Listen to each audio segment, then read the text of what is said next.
Umewahi kujua kwamba Biblia ilipigwa marufuku kwa watu wa kawaida?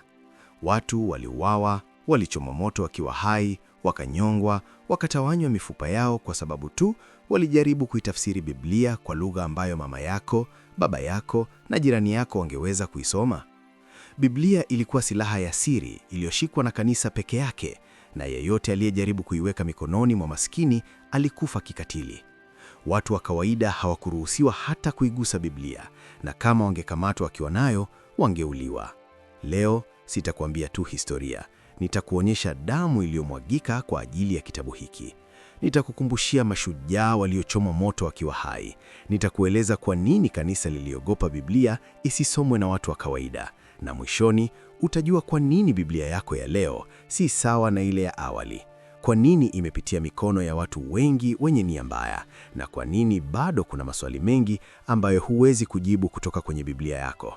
Kaa hadi mwisho na hautajutia. Lakini kabla hatujaanza, asanteni sana kwa wote mnaotazama video zetu, mnazishare kwa marafiki na mna comment. Ninyi ndo fahari yetu. Ninyi ndo nguvu yetu. Bila ninyi, channel hii isingekuwepo. Kila like, kila comment, kila share inatupatia nguvu ya kuendelea. Tunajua content hii si rahisi. Tunajua watu wengi watakasirika, lakini ukweli lazima usemwe. Na kwa wale ambao bado hamujasubscribe, leo ni siku yenu. Tunaomba bonyeza subscribe button sasa hivi. Share video hii kwa familia na marafiki. Asante. Sasa twende kazi. Biblia ya awali ilikuwa imeandikwa kwa Kiebrania, Agano la Kale, na Kigiriki, Agano Jipya, lakini watu wa kawaida Ulaya hawakusoma Kiebrania wala Kigiriki. Katika mwaka 382 AD, Papa Damasus wa kwanza alimwagiza Jerome, msonge mkubwa wa Biblia, aitafsiri Biblia yote kwa Kilatini. Nakala hii inajulikana kama Vulgate, maana yake ya kawaida kwa Kilatini. Jerome alichukua miaka 23 kukamilisha kazi hii. Alianza mwaka 382 na kumaliza mwaka 405 AD. Vulgate ilikuwa Biblia rasmi ya kanisa la Kiromi kwa zaidi ya miaka 1000. Lakini shida kubwa ilikuwepo. Watu wa kawaida hawakusoma Kilatini. Kilatini ilikuwa lugha ya Wasumi, makasisi na watu matajiri tu. Watu maskini, wakulima, wafanyakazi hawakuelewa hata neno moja. Na kanisa lilitaka hivyo. Kwa nini? Kwa sababu kanisa lilikuwa na udhibiti kamili wa kile kinachofundishwa. Makuhani walikuwa watafsiri peke yao wa neno la Mungu. Wao ndio walioeleza maana ya Biblia. Wao ndio waliowaambia watu watafanya nini. Na yeyote aliyeuliza maswali au kushindana nao alihukumiwa kifo. Biblia ilikuwa silaha ya nguvu, na kanisa halikutaka kuiacha nguvu hiyo. Mtu wa kwanza kujaribu kubadilisha hili alikuwa John Wycliffe, profesa wa theology kutoka Oxford University, England. Wycliffe alizaliwa mwaka 1320 katika Yorkshire, England. Alikuwa msomi mkubwa na mhubiri maarufu. Mnamo mwaka 1380, Wycliffe alianza kuitafsiri Biblia kutoka Kilatini kwenda Kiingereza. Wycliffe alisema, kwa nini Biblia iwe kwa Kilatini tu? Kwa nini watu wa kawaida wasiweze kuisoma wenyewe? Je, si neno la Mungu ni kwa ajili ya wote? Je, si Mungu alikuwa akizungumza na watu wa kawaida, si wataalamu tu? Alianza kufundisha kwamba Biblia ni mamlaka ya juu kabisa, si papa. Kila mtu ana haki ya kuisoma Biblia kwa lugha yake. Kanisa limeoa na linahitaji mageuzi. Makuhani wengi ni mafisadi wanaotafuta utajiri, si wokovu wa watu. Uuzaji wa indulgences, yaani msamaha wa dhambi kwa pesa, ni dhambi kubwa. Kanisa la Kiromi lilikasirika sana. Papa Gregory wa kwanza alimuita mzuzi mkuu na chombo cha shetani. Mnamo mwaka 1381, Wycliffe aliitwa mahakamani mara kadhaa, lakini kila wakati aliokoka kwa sababu alikuwa na ulinzi wa watu wakubwa kama Duke of Lancaster na Queen Mother John. Wycliffe aliendelea. Yeye na wafuasi wake waliojulikana kama Lollards waliandika nakala za Biblia kwa mkono, moja kwa moja, kwa miezi na miaka, na kuzisambaza kwa watu maskini. Wycliffe alikufa tarehe 31 Disemba 1384 kwa ugonjwa wa kiharusi, yani stroke, wakati alikuwa hudumu misa. Alikufa kabla hajashtakiwa rasmi na kuhukumiwa. Lakini kanisa halikumsahau. Mnamo mwaka 1415, miaka 31 baada ya kufa kwake, Council of Constance, mkutano mkubwa wa kanisa nchini Germany, iliamua kwamba Wycliffe alikuwa mzuzi. Waliamuru kwamba mwili wake ufufuliwe na kuchomwa moto. Mwaka 1428, miaka 44 baada ya kufa kwake, watu wa kanisa walichimba kaburi la Wycliffe huko Lutterworth, England, wakatoa mifupa yake, wakaipondaponda, wakaitupa motoni, na majishi yake yalitupwa kwenye mto River Swift. Walisema kama mifupa yake itazama peponi, basi itaelekea Jehanamu badala yake. Hata baada ya kufa, Wycliffe aliadhibika kwa sababu alithubutu kuwapa watu Biblia. Kazi ya Wycliffe ilienea hadi Bohemia nchini Czech Republic, mahali msomi mwingine jina lake Jan Hus alichukua ujumbe huo. Hus alizaliwa mwaka 1372 katika kijiji kidogo cha Husines nchini Bohemia. Alikuwa mtoto wa familia maskini. Aliingia chuo kikuu cha Prague na kuwa kuhani mwaka 1400. Mnamo mwaka 1402 alibakia mhubiri mkuu wa Bethlehem Chapel, kanisa maarufu huko Prague. Hus alisoma vitabu vya Wycliffe na alikubaliana naye kabisa. Hus alianza kuhubiri kwamba kanisa limeoa na linahitaji mageuzi. Kanisa la Kiromi lilikasirika. Papa John wa 23 alimwamuru Hus ache kuhubiri, lakini Hus alikataa. Mnamo mwaka 1414, Hus aliitwa kwenye Council of Constance, mkutano mkubwa wa kanisa nchini Germany, kwa mazungumzo. Alipewa haki ya kutoka na kurudi, yani safe conduct, na mfalme Sigismund wa Holy Roman Empire. Hus alikubali kwenda akidhani atapewa nafasi ya kujitetea, lakini ulikuwa mtego. Alipofika Constance, alikamatwa moja kwa moja. Aliwekwa gereza kwa muda wa miezi 8. Aliulizwa kurejea na kukana imani yake. Hus alisema, "Nionyeshe kutoka kwenye Biblia mahali nilipokosea, nami nitakiri, lakini siwezi kukana kile ninachoamini kuwa kweli. Siwezi kumdanganya Mungu wala dhamiri yangu." Tarehe 6 Julai 1415, Hus alihukumiwa kufa kwa kuchomwa moto. Walimvisha kofia ya karatasi na picha za mashetani na maandishi "Mzuzi Mkuu." Walimfunga kwenye nguzo, wakaweka kuni na majani yaliyokauka kumzunguka. Kabla ya kuwasha moto, walimlazimisha kusali. Hus alisali, "Yesu Kristo, mwana wa Mungu aliye hai, nihurumie." Kisha wakaanza kuwasha moto. Hus alisali kwa sauti kubwa hadi moto ulipomzunguka. Kabla ya kufa, Hus alisema, "Mungu Mwenyezi Mungu anaona na anajua kwamba nimehukumiwa kwa uongo." Na alisema, "Leo mnachoma bata, goose, kwa sababu jina Hus maanisha goose kwa Kicheki, lakini katika miaka 100 bata mkubwa zaidi atainuka ambaye hamutaweza kumchoma." Maneno haya yalitimia. Miaka 102 baadaye, Martin Luther, kiongozi wa Protestant Reformation, aliweka kauli yake 95 kwenye mlango wa kanisa huko Wittenberg na kuanza mapinduzi ya dini. Moto uliwaka. Hus alichomwa akiwa hai. Majishi yake yalitupwa kwenye mto River Rhine ili kusiwe na mabaki yake. Hus alikufa kwa sababu alithubutu kusema kwamba Biblia ni mamlaka ya juu. Sasa tunaingia kwenye mtu aliyebadilisha historia. Jina lake ni William Tyndale. Tyndale alizaliwa England mnamo 1494 katika kijiji cha Gloucestershire. Alikuwa msomi mkubwa wa Kigiriki, Kiebrania, Kilatini, Kihispania, Kifaransa, Kiitaliano na Kiingereza. Alipanda daraja za elimu, akaenda Oxford University na baadaye Cambridge University. Siku moja alikuwa akijadiliana na kuhani mmoja wa Catholic aliyemwambia, "Ni bora tutegemee sheria za Papa kuliko neno la Mungu." Tyndale alikasirika sana, akasema, "Naahidi kwamba kama Mungu atanipatia maisha, mimi nitafanya mkulima wa England ajue maandiko zaidi kuliko wewe unavyojua." Na akaanza kazi yake. Tyndale alitaka kuitafsiri Biblia kwa Kiingereza, si kutoka Kilatini, bali kutoka lugha za asili, Kiebrania, Agano la Kale, na Kigiriki, Agano Jipya. Hii ilikuwa kazi kubwa na hatari sana. Lakini kwa England ilikuwa hatari zaidi. Kanisa la Rumi na King Henry wa 8 walipiga marufuku tafsiri zote za Biblia kwa Kiingereza. Mnamo 1408, Archbishop of Canterbury alitoa sheria inayoitwa Constitutions of Oxford, ambayo ilisema hakuna mtu anayeruhusiwa kutafsiri sehemu yoyote ya Biblia kutoka Kilatini kwenda Kiingereza, na hakuna mtu anayeruhusiwa kusoma tafsiri hiyo bila kibali cha askofu, kwa sababu hii ni njia ya kuzalisha uzushi. Adhabu ya kuvunja sheria hii ilikuwa kifo kwa kuchomwa moto. Kwa hiyo Tyndale alikimbia Germany mnamo 1524. Huko alianza kuitafsiri Biblia kwa msaada wa Martin Luther, kiongozi wa Protestant Reformation.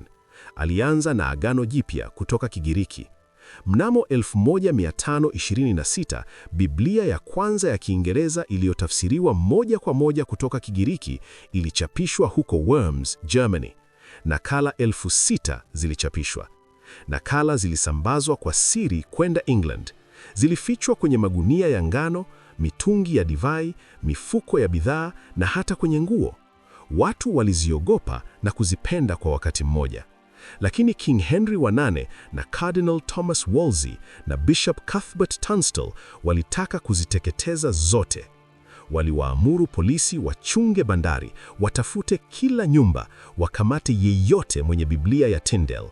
Maelfu ya nakala zilichomwa hadharani huko St. Paul's Cathedral na mahali pengine. Bishop Tunstall alisema, Biblia hii ya Tyndale ina makosa zaidi ya 2,000, ni hatari kwa watu, lazima iteketezwe. Lakini haikuwa kweli. Tyndale aliendelea, alianza kutafsiri Agano la Kale kutoka Kiebrania. Kazi ya Tyndale ilipelekea watu wengine kufa kikatili. Thomas Hitton, kuhani mmoja aliyekuwa anasambaza Biblia za Tyndale, alikamatwa mnamo 1530. Aliulizwa aitoe Biblia na kukana imani yake. Alikataa. Alisema, ninaamini kila neno lililomo kwenye Biblia hii, sitakana ukweli. Alihukumiwa kuchomwa moto tarehe 23 Februari 1530 huko Maidstone, England. Alichomwa akiwa hai. Watu walitazama wakiomboleza. Hitton alisali hadi moto ulipomzunguka na alikufa. Mwingine alikuwa Richard Balefield, rafiki aliyeacha anisa na kuwa msambazaji wa Biblia za Tyndale.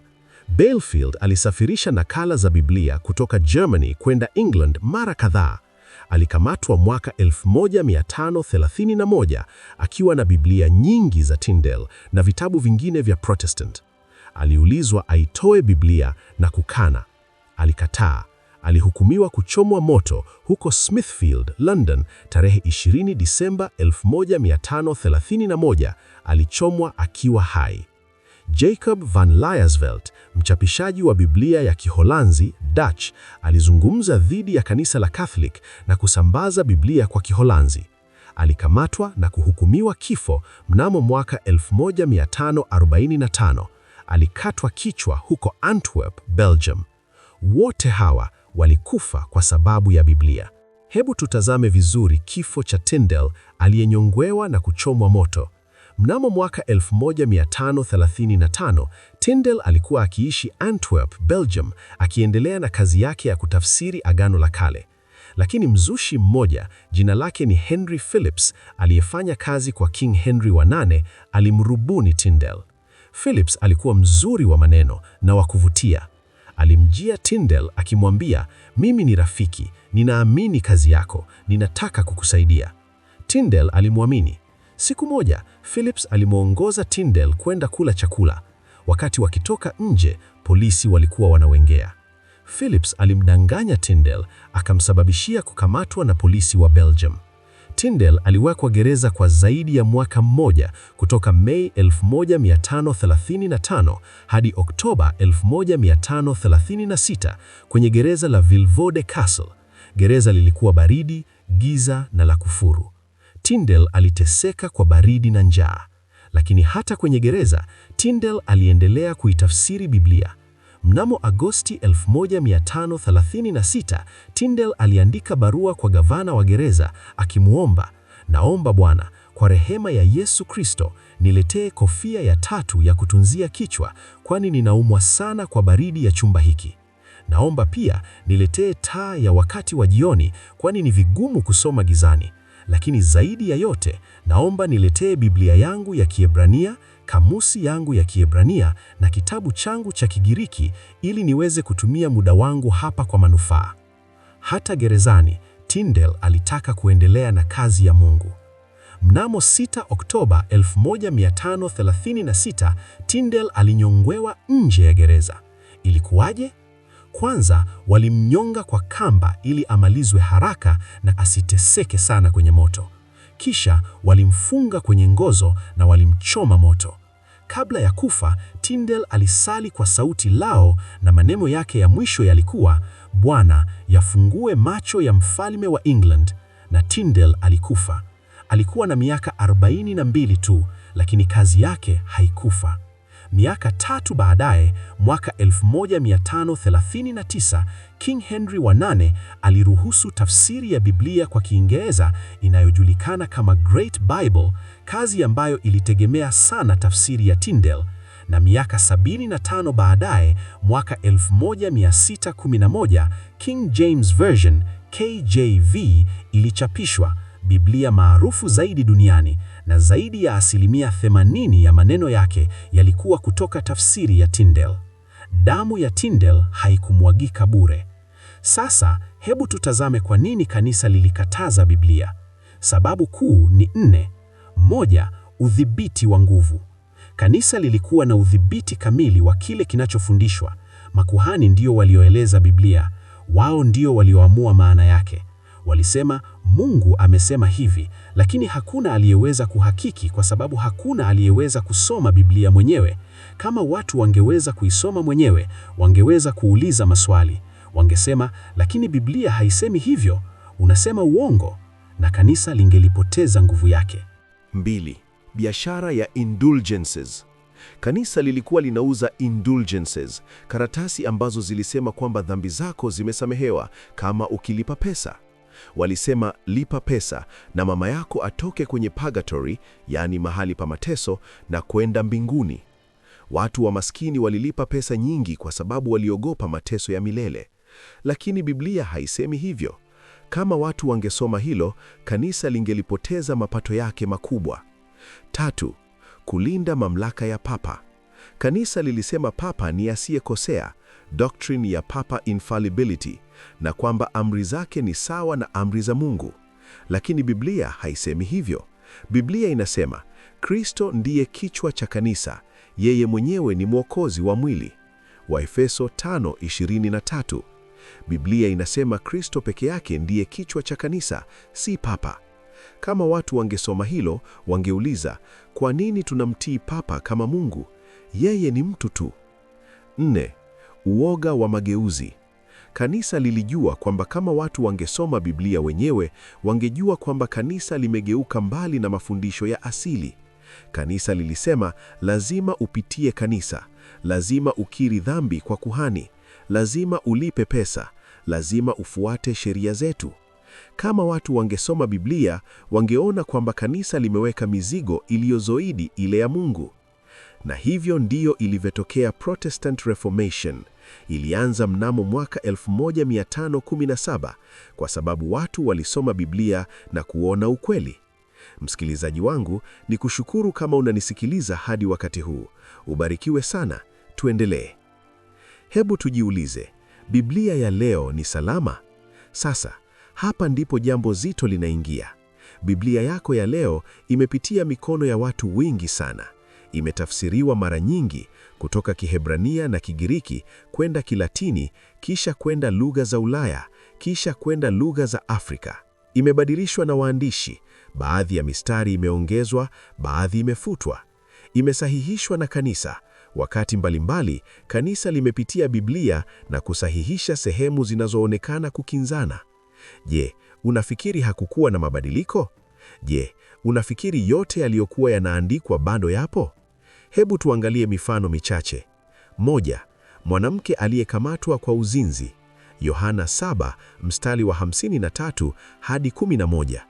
Hadithi hii maarufu ya Yesu akiokoa mwanamke aliyekamatwa kwa uzinzi haikuwepo kwenye nakala za zamani za Injili ya Yohana. Watafiti wanasema iliongezwa baadaye, labda katika karne ya 4 au ya 5 AD. Hii ina maana kwamba Biblia iliyoandikwa na Yohana haikuwa na hadithi hii. 2.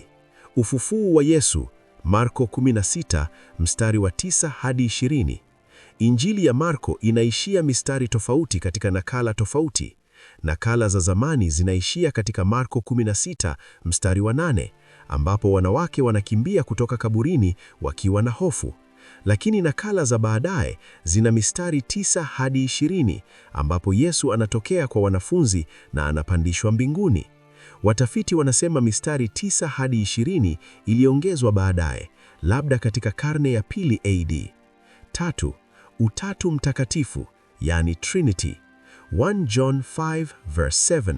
Katika King James Version tunasoma, kwa maana wapo watatu washuhudia mbinguni, Baba, Neno na Roho Mtakatifu, na hawa watatu ni mmoja. 1 John 5 verse 7. Lakini mistari hii haikuwepo kwenye nakala za zamani za Kigiriki. Watafiti wanasema iliongezwa katika karne ya 4 au ya 5 AD na mwandishi aliyetaka kusaidia mafundisho ya utatu, na baadaye ilifutwa katika tafsiri za kisasa kama NIV, ESV na NRSV. 4. Vitabu vilivyofutwa. Je, unajua kwamba Biblia yako ya leo haina vitabu vingi vilivyokuwa kwenye Biblia ya zamani? Vitabu hivi vinajulikana kwa Apocrypha au Deuterocanonical books, mfano Tobit, Judith, Wisdom of Solomon, Sirach au Ecclesiasticus, Baruch, Maccabees 1 na 2. Vitabu hivi vilikuwa kwenye Vulgate, yani Biblia ya Kilatini, na vilikuwa vinasomwa na Wakristo kwa miaka 1000 na zaidi. Lakini wakati wa Protestant Reformation, Martin Luther aliamua kwamba vitabu hivi havifai kuwa kwenye Biblia kwa sababu havikuandikwa kwa Kiebrania. Tutavijadili hapa. Na Protestant Bibles kama KJV, NIV na ESV zikavifuta, lakini Catholic Bibles bado inavyo ndani. Hii ina maana kwamba Catholic na Protestant hawana Biblia sawa. Hapa kuna maswali ambayo lazima ujiulize. Ukisoma Biblia yako kwa makini, utaona maswali mengi. Kwa nini kuna mistari inayokinzana? Mfano, Samueli wa pili 24 mstari wa 1 inasema, Bwana alikasirika na Israeli, akamchochea Daudi dhidi yao, akisema, nenda uwahesabu Israeli na Yuda. Lakini Maombo ya Nyakati 21 mstari wa 1 inasema, Setani akasimama dhidi ya Israeli, akamchochea Daudi awahesabu Israeli. Je, ni Bwana au Setani aliyemchochea Daudi? Kwa nini baadhi ya hadithi zinaonekana kuongezwa baadaye? Kwa nini vitabu vingine vilifutwa? Kwa nini tafsiri tofauti zinasema mambo tofauti? Mfano, KJV inasema thou shalt not kill, yani usiue, lakini NIV inasema you shall not murder, yani usimuue. Kuna tofauti kubwa kati ya kill na murder. Kwa nini kanisa lilitaka kuficha Biblia? Hii sio kusema Biblia ni potofu, hii ni kusema kwamba lazima uisome kwa akili, sio kwa ushabiki tu.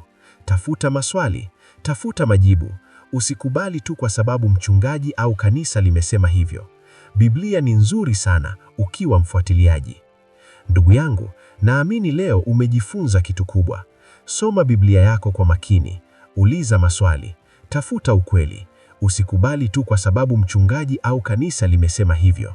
Biblia ni nzuri sana ukiwa mfuatiliaji. Kama umeelimishwa leo, bonyeza like button sasa hivi. Kama bado hujasubscribe, ni kuombe subscribe, na kama una maswali, weka comment chini, tutajibu wote. Kaa imara, tafuta ukweli. Tutaonana video ijayo. Mungu akubariki.